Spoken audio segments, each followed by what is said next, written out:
Iran Israel संघर्ष पर G7 का बड़ा बयान, जहां पर G7 देशों ने किया है इजरायल का समर्थन। ईरान परमाणु हथियार नहीं रख सकता, G7 की तरफ से बड़ी बातें सामने निकल कर आई है। तो पश्चिम एशिया में तनाव कम करे ईरान, G7 की तरफ से प्रतिक्रिया। हालात को शांत किया जाए, इजरायल को आत्मरक्षा का अधिकार है, तो हालात को सामान्य किए जाने की जरूरत है। ग्रुप 7 की तरफ से यह प्रतिक्रिया सामने आई है। आपको बता दें, जहां पर G7 शिखर सम्मेलन कनाडा में जारी है, ऐसे में ईरान और इजरायल युद्ध को लेकर ये बड़ी बातें G7 की तरफ से कही गई। हालात को शांत किया जाए, G7 की तरफ से ये प्रतिक्रिया सामने निकल कर आई है। इजरायल को आत्मरक्षा का अधिकार है, तो हालात को सामान्य किए जाने की जरूरत है। इस तरह की बातें G7 की तरफ से कही गई है। ईरान इजरायल संघर्ष पर बड़ा बयान सामने आया। इजरायल का समर्थन करते हुए G7 देश नजर आए हैं। ईरान परमाणु हथियार नहीं रख सकता, G7 की तरफ से कहा गया है। पश्चिम एशिया में तनाव कम करे ईरान, तो हालात को शांत किया जाए। ग्रुप 7 की तरफ से बड़ी प्रतिक्रिया सामने निकल कर आई है और ग्रुप 7 इजरायल का समर्थन करता हुआ नजर आ रहा है।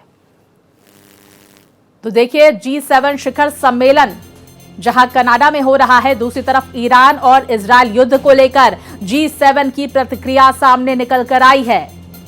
इजरायल का सपोर्ट करते हुए G7 नजर आ रहा है। अब चलिए ग्राफिक्स के जरिए कुछ अहम जानकारियां समझा देते हैं। ईरान परमाणु हथियार नहीं रख सकता, G7 की तरफ से बड़ा बयान सामने निकल कर आया है। इजरायल को आत्मरक्षा का अधिकार है। इजरायल ईरान युद्ध पर G7 का बयान ये सामने निकल कर आया है। तो पश्चिम एशिया में तनाव कम करे ईरान, हालात को सामान्य किए जाने की जरूरत है। तो देखिए, ग्रुप 7 की तरफ से बड़ी प्रतिक्रिया सामने निकल कर आई है। ईरान परमाणु हथियार नहीं रख सकता, यह साफ तौर पर ग्रुप 7 की तरफ से कह दिया गया है। इजरायल को आत्मरक्षा का अधिकार है, ये बातें भी G7 की तरफ से कही गई है। तो पश्चिम एशिया में तनाव कम करे ईरान, ये आदेश दिया गया है G7 की तरफ से। हालात को सामान्य किए जाने की जरूरत है। तो देखिए, crime and investigation editor Mitali हमारे साथ जुड़ गई है। मिताली, जहां इजरायल का सपोर्ट करता हुआ G7 नजर आ रहा है, वहीं ग्रुप 7 की तरफ से साफ तौर पर कह दिया गया है कि ईरान परमाणु हथियार नहीं रख सकता। जी बिल्कुल ठीक कहा आपने। और जिस तरीके से ईरान और इजरायल के बीच में अब तक मिलिट्री कॉन्फ्लिक्ट जो है वो जारी है, वो बेहद गंभीर रूप जो है लेता जा रहा है। और दोनों देशों में अगर बात करी जाए तो तबाही का मंजर है।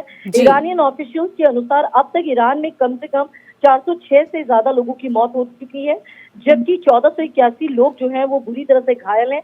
और ये जो मृतकों की संख्या है, इसमें महिलाएं, बच्चे और रेस्क्यू वर्कर्स जो है वो शामिल हैं। वहीं अगर मैं बात करूं, इजरायल एयर स्ट्राइक ने तेहरान के करमचा में अन्य प्रमुख शहरों में व्यापक विनाश कर दिया है।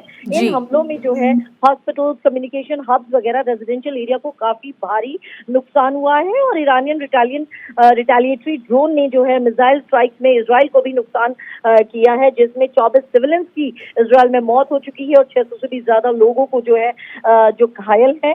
और काफी जो इम्पोर्टेंट इनकी संवेदनशील बिल्डिंग्स है, वहां पर भी गंभीर क्षति पहुंची है। वहीं अगर इजरायल मिलिट्री का दावा करें तो देखें तो उनका दावा ये है कि उन्होंने ईरान की कई surface to surface missile launches को नष्ट कर दिया है और वो आगे की मिलिट्री एक्शन के लिए भी तैयार हैं। इस पूरे तनाव के बीच में जो है, जो कि तनाव चरम सीमा पर पहुंच चुका है, उसमें यूएस प्रेसिडेंट डोनाल्ड ट्रंप ने G7 समिट के दौरान ये कहा है कि ईरान को समय रहते बातचीत के लिए आगे आ जाना चाहिए, इससे पहले कि बहुत देर हो जाए।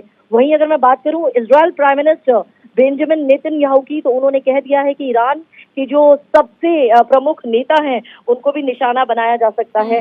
और उन्होंने साफ तौर पे कह दिया है कि this will not escalate the conflict, it will put an end to it.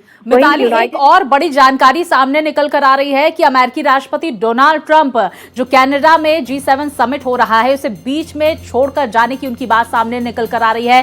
क्या अहम जानकारियां ईरान और इजरायल से सामने आ रही है? क्योंकि देखिए, अमेरिकी राष्ट्रपति डोनाल्ड ट्रंप, जिनकी तरफ से ये बातें भी कही गई थी, आपने भी तमाम बातों का जिक्र किया, लेकिन डोनाल्ड ट्रंप ये भी कहते हुए नजर आ रहे थे कि जिस तरह से भारत पाकिस्तान के बीच मीडिएट करने की उनकी तरफ से यहां पर पेशकश की गई थी और ये कोशिश की गई थी, और अब ईरान और इजरायल में भी क्या मीडिएट कर सकते हैं, क्या मध्यस्थता की जा सकती है अमेरिकी राष्ट्रपति डोनाल्ड ट्रंप की तरफ से। हालांकि वो खुले तौर पर इजरायल का सपोर्ट करते हुए भी नजर आ रहे हैं, लेकिन इस तरह की बातें भी उनकी तरफ से कही जा रही है। आपने मध्यस्थता की बात जो है वो लगातार आ रही है और जिस तरीके से बयानबाजी हो रही है उससे वो बात भी जो है यही इसी ओर इशारा करती है और दर्शाती है। और जैसे कि मैंने आपको बताया है, US president Donald Trump G7 summit के दौरान ये कह भी चुके हैं कि ईरान को जो है वक्त रहते बातचीत के लिए सामने आना चाहिए, कहीं ऐसा ना हो कि बहुत देर हो जाए। और जैसे कि मैंने आपको बताया कि ये तो G7 समिट की बात थी जिसमें डोनाल्ड ट्रंप ने खुले मंच पर ये चीज बोल दी है। वहीं यूनाइटेड नेशंस और इंटरनेशनल कम्युनिटी ने भी तत्काल सीज फायर और डिप्लोमेटिक रेजोल्यूशन की अपील की है और यूएन ने भी चेताया है कि अगर ये स्थिति पर काबू नहीं पाया गया, नियंत्रण नहीं पाया गया तो ये संघर्ष जो है रीजनल वॉर का भी रूप ले सकता है। तो इन तमाम चीजों को मद्देनजर रखते हुए डोनाल्ड ट्रंप कुछ अहम फैसला ले सकते हैं। मिताली, बड़ी जानकारी और वो ट्वीट भी हमने दर्शकों तक पहुंचाया जब डोनाल्ड ट्रंप की तरफ से इस बात का जिक्र किया गया कि तेहरान खाली कर दीजिए। इसके क्या कुछ मायने सामने निकल कर आ रहे हैं? क्योंकि देखिए, जिस बात का हम और आप लगातार जिक्र कर रहे हैं कि अमेरिकी राष्ट्रपति इस समिट को, G7 समिट को बीच में छोड़कर वापस अमेरिका जा रहे हैं। जानकारियां ये भी सामने निकल कर आई कि अमेरिका ने अपना जो एयर डिफेंस सिस्टम है उसे शिफ्ट किया है। जी बिल्कुल ठीक कहा। और जिस तरीके से इजरायल मिलिट्री ने भी दावा करा है कि ईरान की कई surface to surface missile launch को उन्होंने नष्ट कर दिया है और वो किसी भी तरह के मिलिट्री एक्शन के लिए तैयार हैं। वहीं जिस तरीके से Iran prime minister Benjamin Netanyahu ने भी ये दावा किया है कि वो जो है और भी ज्यादा तबाही मचा सकते हैं और जो बड़े नेता हैं वो भी उनके रडार पर हैं और उन्हें क्लियर कट कहा है, this will not escalate the conflict, it will put an end. तो ये जिस तरीके से कॉन्फ्लिक्ट चल रहा है और जिस तरीके से डोनाल्ड ट्रंप ने भी अपनी बयानबाजी की है, तो आने वाले दिनों में अगर इस पर रेजोल्यूशन नहीं आया और इस चीज पर जो है पूर्ण विराम नहीं लगा, सीज फायर नहीं हुई, तो आने वाले दिनों में और भी खौफनाक मंजर देखने को मिल सकता है। बिल्कुल, अमेरिका भी सीधे तौर पर इस युद्ध में उतर सकता है, इस तरह की खबरें जोर पकड़ती हुई। बहुत शुक्रिया आपका मिताली, जानकारियां हमारे दर्शकों तक पहुंचाने के लिए। वहीं बड़ी खबर का रुख कर लेते हैं। अमेरिका के राष्ट्रपति डोनाल्ड ट्रंप का बड़ा फैसला, इजरायल और ईरान के बीच संघर्ष के बाद यह फैसला, जहां पर कनाडा से अमेरिका लौट सकते हैं डोनाल्ड ट्रंप। तो G7 समिट बीच में छोड़कर वापस लौट सकते हैं डोनाल्ड ट्रंप। जल्द लौटना जरूरी है, कारण साफ है। डोनाल्ड ट्रंप की तरफ से प्रतिक्रिया भी सामने आई, जितना जल्दी हो सके वापस जाना है। तो अमेरिकी राष्ट्रपति डोनाल्ड ट्रंप की तरफ से ये अहम बातें कही गई है, क्योंकि जाहिर तौर पर ईरान और इजरायल के बीच जिस तरह से भीषण युद्ध देखा जा रहा है, ऐसे में अमेरिका का क्या रोल होगा? अमेरिकी राष्ट्रपति डोनाल्ड ट्रंप की इस प्रतिक्रिया से साफ तौर पर निकल कर आ रहा है, जहां पर उनकी तरफ से एक पोस्ट कर यह बात भी कही गई कि तुरंत तेहरान खाली करे। अमेरिका अब इस पर क्या रुख अपनाता है, क्या एक्शन अमेरिका की तरफ से लिया जाता है, इस पर दुनिया भर की निगाहें टिकी हुई है। तो G7 समिट बीच में छोड़कर वापस लौट सकते हैं ट्रंप। जितना जल्दी हो सके वापस जाना है, अमेरिकी राष्ट्रपति डोनाल्ड ट्रंप की तरफ से ये बड़ी बातें कही गई। तो वहीं कनाडा में 51वें G7 समिट का आयोजन, जहां पर प्रधानमंत्री नरेंद्र मोदी G7 समिट में होंगे शामिल। समिट में शामिल होने के लिए कनाडा पहुंचे हैं प्रधानमंत्री नरेंद्र मोदी। कनाडा में वैश्विक नेताओं से भी मिलेंगे प्रधानमंत्री, तो कई देशों के साथ करेंगे द्विपक्षीय वार्ता। इस बात का जिक्र प्रधानमंत्री नरेंद्र मोदी की तरफ से एक पोस्ट के जरिए भी किया गया। और देखिए, जब प्रधानमंत्री नरेंद्र मोदी कनाडा की धरती पर पहुंचे, किस तरह से उनका भव्य स्वागत किया गया। तो कनाडा में G7 शिखर सम्मेलन में हिस्सा लेंगे प्रधानमंत्री नरेंद्र मोदी, जहां पर कई देशों के साथ द्विपक्षीय वार्ता भी होगी और आतंकवाद के मुद्दे पर भी प्रधानमंत्री नरेंद्र मोदी अपना पक्ष रख सकते हैं। तो 51वें G7 समिट में प्रधानमंत्री शामिल होंगे। तो प्रधानमंत्री नरेंद्र मोदी का कनाडा दौरा, सबसे पहले साइप्रस पहुंचे प्रधानमंत्री, उसके बाद कनाडा और अब उसके बाद क्रोएशिया प्रधानमंत्री जाएंगे, जहां पर कनाडा की इस वक्त यात्रा पर है प्रधानमंत्री और G7 शिखर सम्मेलन में वो हिस्सा लेंगे। साथ ही साथ द्विपक्षीय वार्ता कई देशों के साथ करते हुए नजर आएंगे। और इस पे देखिए किस तरह से कनाडा और भारत के रिश्ते बदलते हुए नजर आते हैं, क्योंकि हमने देखा पिछले कुछ वक्त तक किस तरह से जस्टिन ट्रूडो की सरकार में भारत और कनाडा के रिश्ते जो विवादों में भी रहे। तो वहीं प्रधानमंत्री नरेंद्र मोदी G7 शिखर सम्मेलन में भाग लेने के लिए कनाडा पहुंच चुके हैं। पीएम मोदी ने अपने दौरे को लेकर सोशल मीडिया प्लेटफॉर्म X पर पोस्ट किया है और लिखा है कि G7 शिखर सम्मेलन में भाग लेने के लिए कैलगरी कनाडा पहुंचा हूं।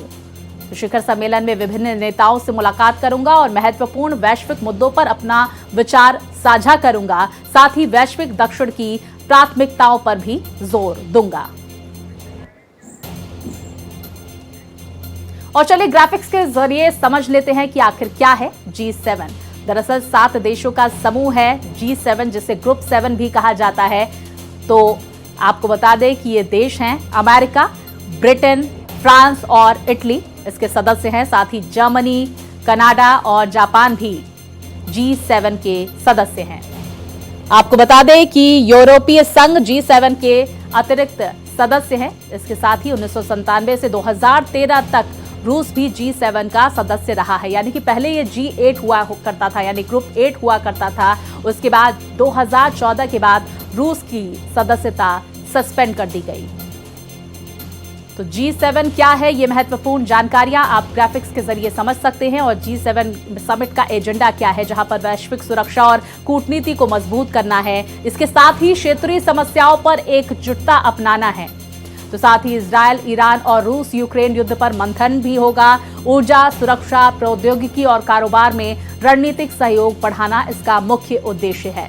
चलिए आपको ये भी बता देते हैं कि आखिर G7 इतना अहम क्यों है। दरअसल ग्लोबल पॉलिसी फोरम, जो दुनिया को प्रभावित करने वाले मुद्दों पर इस दौरान चर्चा होती है। दुनिया के 9 सबसे बड़े देशों में से 7 देश इसमें शामिल हैं। तो दुनिया के 15 टॉप के देशों में से 7 G7 के इसमें सदस्य हैं। इसके साथ ही आपको बता दें कि दुनिया के 10 सबसे बड़े निर्यातकों में ये शामिल हैं। UN को डोनेशन देने वाले टॉप 10 देशों की लिस्ट में आर्थिक परेशानियों का समाधान निकाला जाता है।